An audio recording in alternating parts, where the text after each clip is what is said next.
So it's a Saturday and I've got my middle son, or it was my oldest son, in the car, and I pull over and I have my book with me, and he says, Dad, what are we doing? I said, I'm walking into the bookstore to see if they'll offer my book. He's like, Dad, you can't do that. You don't have an appointment. You can't just walk in. They're going to throw you out. I'm like, Luke, what? Okay, all right. So maybe that's the worst thing. Maybe they kick him out. But I went in, and sure enough, 30 minutes later, my book is displayed in the shop, But so, yeah, I mean, I think for some of us, what you're saying is outside their comfort zone. But like, exactly, it's like most people are uncomfortable doing this, which is all the more reason to do it, because then you... Right.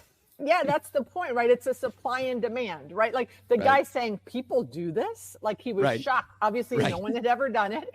I'm now negotiating an LOI with the guy. But, if the building had security, I would take pictures of the directory.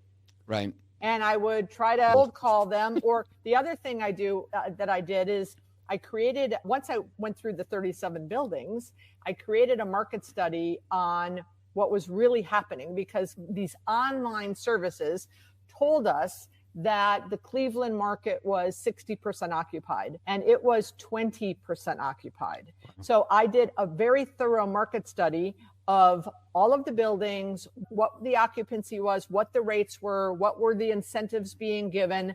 On the market study, I put the, Collier's agent and their phone number.